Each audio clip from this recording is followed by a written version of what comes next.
Educação.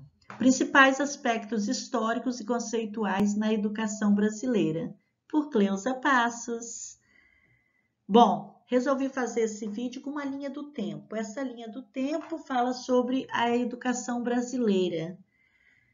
E o Brasil apresenta em cada período de sua história realidades e contextos diferentes, mas evidentemente não difere o modelo de educação destinado às classes populares, uma educação domesticadora, elitista, reacionária, não raro em precárias condições, privando-as assim de uma educação democrática, libertadora, transformadora e realmente de qualidade. Por mais que as leis indicam mudança, a realidade pouco ia se alterando. A educação, com toda a sua magnitude, se destinou a beneficiar a classe dominante em detrimento das classes populares, contribuindo assim para formar objetos quando deveria formar sujeitos da história.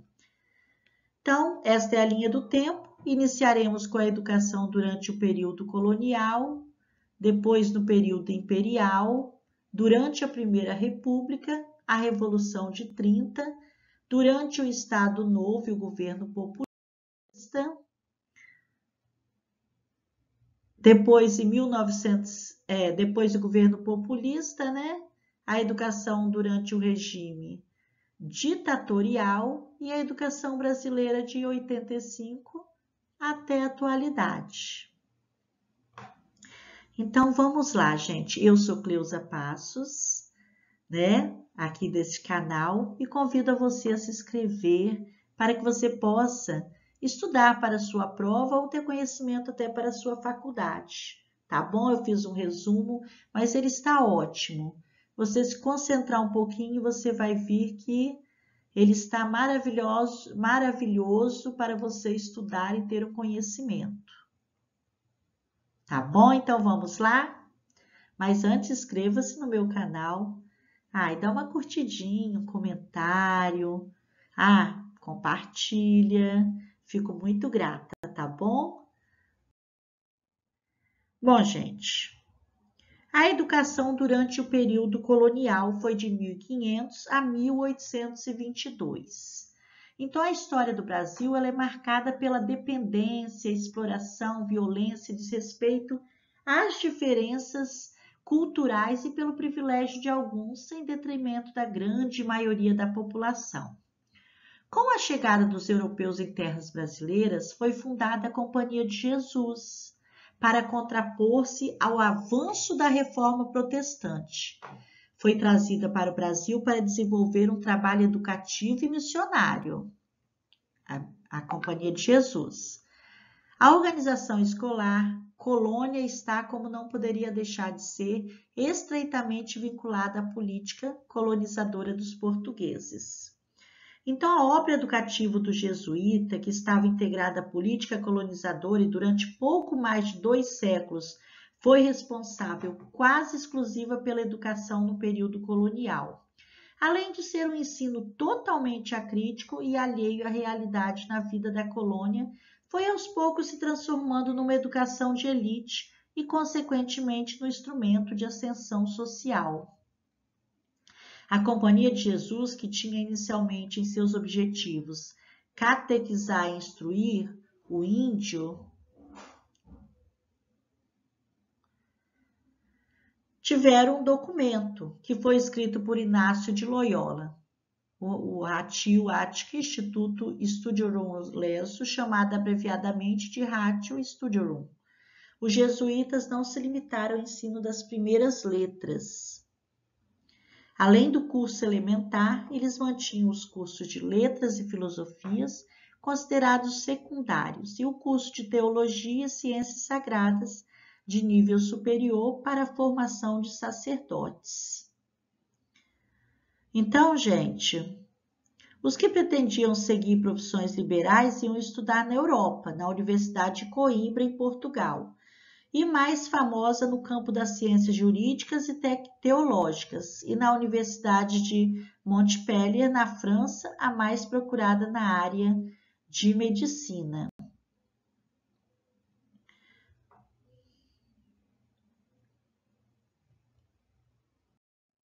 Em 1759, Sebastião José de Carvalho, Marquês de Pombal, primeiro-ministro de Portugal, após entrar em conflito com os jesuítas, expulsou-as de todas as colônias portuguesas, suprimindo todas as escolas. A razão para este conflito, segundo Pilete, é claro, está no fato de os jesuítas se oporem ao controle do governo português. A reforma, então, com a supressão das escolas jesuíticas, a educação brasileira vivenciou uma grande ruptura histórica num processo já implantado e consolidado como modelo educacional. A reforma pombalina dos estudos menores objetivou, de acordo com Laerte Ramos de Carvalho, criar a escola útil aos fins do Estado. E nesse sentido, é claro, ao invés de preconizar uma política de difusão intensa e extensa do trabalho escolar, pretenderam os homens de Pombal organizar a escola que, antes de servir aos interesses da fé, servisse aos imperativos da coroa. Lembra que ela servia, na verdade, à igreja,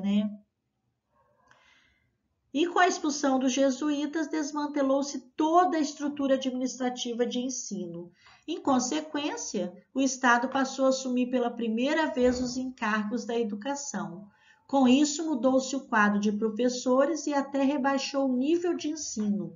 Porém, não houve ruptura em suas estruturas, pois os substitutos eram pessoas preparadas pelos jesuítas e, ao serem recrutadas, passaram a dar continuidade à sua ação pedagógica. O ensino brasileiro, ao iniciar o século XIX, estava reduzido a pouco mais que nada, pois com a reforma pombalina, nenhum sistema educativo comparado ao jesuítico passou a existir.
O Ato Adicional de 1834 e a Constituição de 91 descentralizaram o ensino, mas não ofereceram condições às províncias de criar uma rede organizada de escola, o que acabou contribuindo para o descaso do ensino público e para que ele ficasse nas mãos da iniciativa privada, acentuando ainda mais o caráter classista e acadêmico e gerando o sistema dual de ensino, que quer dizer, de um lado, uma educação voltada para a formação das elites, com os cursos secundários e superiores, e do outro lado, o ensino primário e profissional, de forma bastante precária para as classes populares.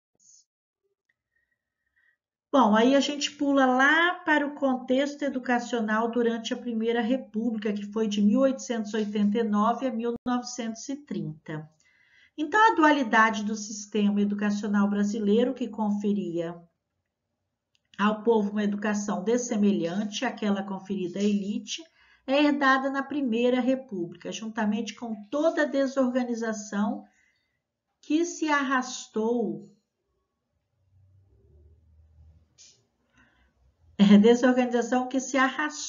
Gente,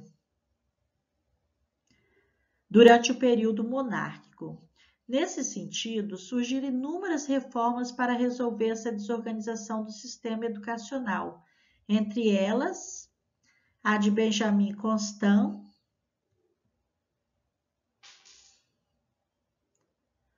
a Lei Orgânica Rivadavia Correia, a Reforma Carlos Maximiliano, entre outras, porém foram apenas reformas paliativas, pois não se buscava mudar a estrutura educacional. Mudava-se até o sistema, mas a base da educação continuava a mesma. Então, o sistema federativo de governo estabelecido pela Constituição da República de 1891, ao consagrar a descentralização do ensino, acabou construindo um sistema educacional pouco democrático, que privilegiava o ensino secundário e superior, responsabilidade da União em detrimento da expansão do ensino primário, reservado ao Estado. Bom, então Romanelli fala assim que vamos ver assim a educação e a cultura tomando impulso em determinadas regiões do sudeste do Brasil, sobretudo em São Paulo e o restante dos estados, seguindo, sem transformações profundas, as linhas do seu desenvolvimento tradicional predeterminadas na vida colonial e no regime. A Revolução de 30, entre os anos de 1930 e 1937, criou uma efervescência ideológica que operou importantes discussões e transformações no campo educacional. Parecia que o país tinha realmente acordado para a importância da educação e para a necessidade de garantir a todos esses direitos. Então veio o decreto número 19.850 de 31, que criou o Ministério da Educação e as Secretarias de Educação dos Estados. Em 1932, com o ideal de educação obrigatória, gratuita e laica, entre outros, surgiu o Manifesto dos Pioneiros da Educação Nova, com o objetivo de tornar público o que era e o que pretendia o movimento renovador. O manifesto sugere em que deve consistir a ação do Estado, reivindicando a laicidade do ensino público, a gratuidade, a obrigatoriedade e a coeducação, reconhecendo pertencer ao cidadão o direito vital à educação e ao Estado, dever de assegurá-la e assegurá-la de forma que ela seja igual e, portanto, gente, única para todos quantos procurarem a escola pública. É evidente que esse direito só passa a ser assegurado a todas as camadas sociais se a escola for gratuita. Bom, surgiram vários projetos, discussões importantes que deram origem à Constituição de 1934, que visava a organização do ensino brasileiro. A partir dessa Constituição, que incluiu um capítulo exclusivo sobre educação, e o governo federal passou a assumir novas atribuições como a função de integração e planejamento global da educação, a função normativa para todo o Brasil e todos os níveis educacionais, a função supletiva de estímulo e assistência técnica e a função de controle, supervisão e fiscalização. Então, aí a gente vai para a educação durante o Estado Novo, que foi de 1937 a 1945, e o governo populista, de 1945 a 1964. As discussões e reivindicações do período anterior às conquistas do movimento renovador, expressa na Lei de 1934, são consideravelmente enfraquecidas e até em alguns casos suprimidas pela Constituição de 37. Parafraseando Giraudet Júnior, o Estado estava pouco interessado em oferecer às classes populares educação pública e gratuita.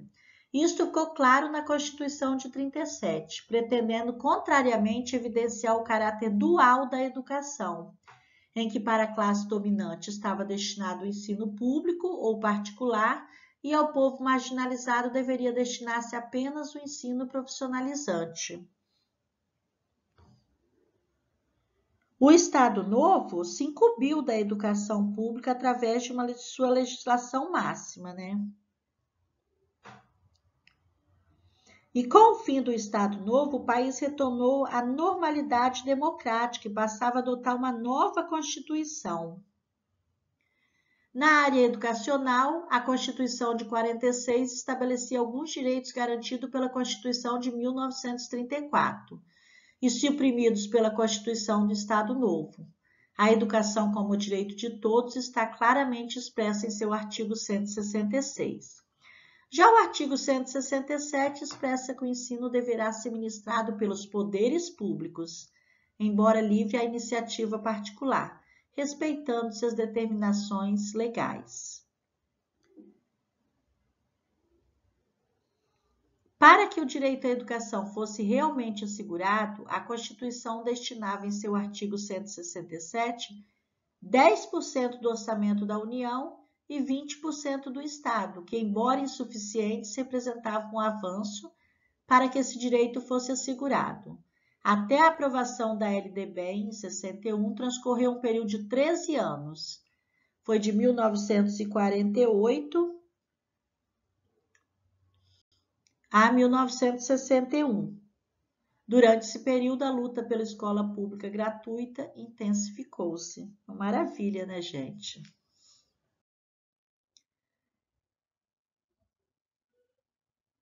E pela Lei número 5.540 de 68, o governo promoveu a reforma universitária. Instituiu o vestibular classificatório para acabar com os excedentes, deu à universidade um modelo empresarial, organizou as universidades em unidades praticamente isoladas e multiplicou as vagas em escolas superiores particulares. Bom, gente, só que eu tenho que voltar um pouquinho e falar para vocês, né, que no o ensino técnico oferecido às classes populares nesse período delineou muito bem sua função na sociedade, atender exclusivamente às necessidades do mercado, o que consequentemente frearia as manifestações políticas, contribuindo indubitavelmente para que o ensino superior continuasse reservado às elites. Hoje, muitas comunidades ainda só se vê o ensino médio como uma transição para o mercado de trabalho, apenas isso e ali termina. Infelizmente, né? Isso era uma questão lá da educação durante o regime ditatorial, né? E a Lei número 5.692 de /71 reformulou o ensino de primeiro e segundo graus, sendo aprovada sem participação popular. Promoveu mudanças como o primeiro grau de 8 anos, dedicado à educação geral, o segundo grau de 3 a 4 anos, obrigatoriamente profissionalizante até 1982. Aumentou o número de matérias obrigatórias em todo o território nacional. As disciplinas mais reflexivas deixaram de ser ministradas no segundo grau. Aí, essa foi a educação durante o regime ditatorial. E a gente já vai para a educação brasileira de 1985 à atualidade. Nos últimos anos foram promovidas grandes modificações na educação brasileira. Em 5 de outubro de 1988, foi promulgada uma nova Constituição, que cuida da educação e ensino de maneira especial, com referência aos direitos, aos deveres, aos fins e aos princípios norteadores. Dentre as principais mudanças no âmbito educacional, Aranha até destaca a gratuidade do ensino público em estabelecimentos oficiais, ensino fundamental obrigatório e gratuito, atendimento em creches e pré-escola às crianças de 0 a 6 anos, valorização dos profissionais de ensino com planos de carreira para o magistério público. E com base na nova Constituição foi criada a Lei de Diretrizes e Bases da Educação Nacional, a Lei 9.394, de 96. Então, juntas, a Carta Magna e a nova LDB dão suportes legais para que o direito a uma educação de qualidade seja realmente consubstanciado, assegurando a formação integral do indivíduo e sua inserção consciente, crítica e cidadã na sociedade. Já em 96, o governo federal elaborou os parâmetros curriculares nacionais, estabelecendo diretrizes para a estruturação e a reestruturação dos currículos escolares de todo o Brasil em função da cidadania do aluno e de uma escola realmente de qualidade. Contudo,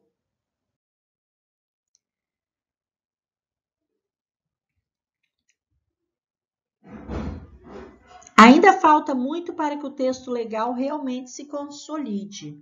Por mais que se tenha evoluído, a educação brasileira ainda apresenta características reacionárias e alienantes, contribuindo significativamente para a formação de seres passivos, eximindo-se de compromisso de formar sujeitos, cidadãos ativos e conscientes.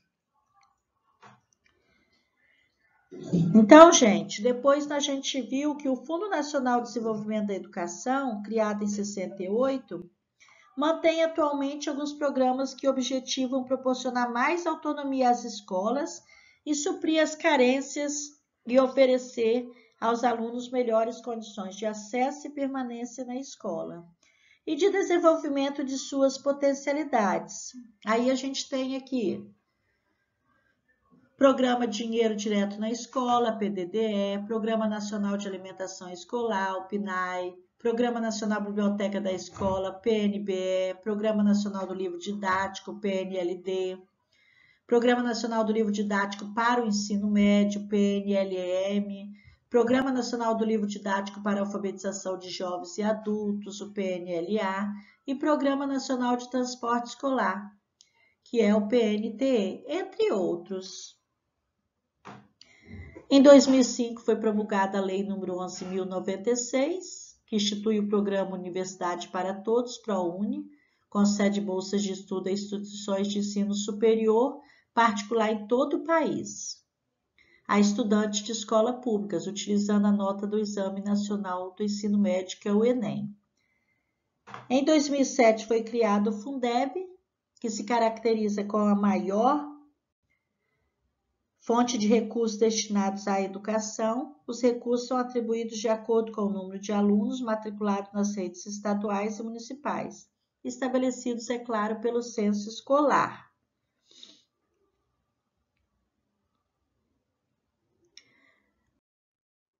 Em março de 2007, aconteceu o lançamento do Plano de Desenvolvimento da Educação, que é o PDE, por meio de inúmeros programas, objetiva suprir as deficiências e carências da educação brasileira e superar um estágio de educação ainda limitado.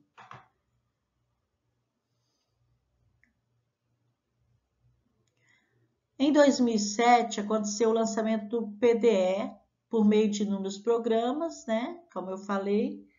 Aí depois a gente viu que nós temos a Base Nacional Comum Curricular, com a resolução CNE-CP número 2, de 22 de dezembro de 2017, que institui e orienta a implantação da Base Nacional Comum Curricular, BNCC, a ser respeitada obrigatoriamente ao longo das etapas e respectivas modalidades no âmbito da educação básica. E no dia 25 de agosto de 2020, consolidou-se no Congresso Nacional a aprovação mais do que necessária do novo Fundeb, que é o Fundo de Manutenção e Desenvolvimento da Educação Básica, com promulgação da emenda constitucional. Vivenciemos um momento histórico do país. Quer dizer, agora a LDB, desculpa, gente, o novo Fundeb ele não tem mais prazo. Então, a educação tão necessária está assentada na sua função política pedagógica e nos 4 pilares da educação: aprender a aprender, aprender a fazer, aprender a conviver e aprender a si, em que busca ultrapassar os limites do próprio sentido da palavra aprender, que se resume em assimilar conhecimentos, para dar ao conhecimento o sentido mais amplo, que é o de melhor compreender a si mesmo e ao mundo. Então, gente, agora chegou a hora de você curtir. Se ainda não está inscrito, por favor, se inscreva para poder... E também ativa lá o sininho para poder receber meus novos vídeos. Esta semana, cada dia teremos 1 ou 2 vídeos, tá bom? E reaja, né, esse vídeo, faça um comentário. E se puder compartilhar com algum amigo seu lá no WhatsApp, será muito bem-vindo, tá bom? Obrigada, boa noite.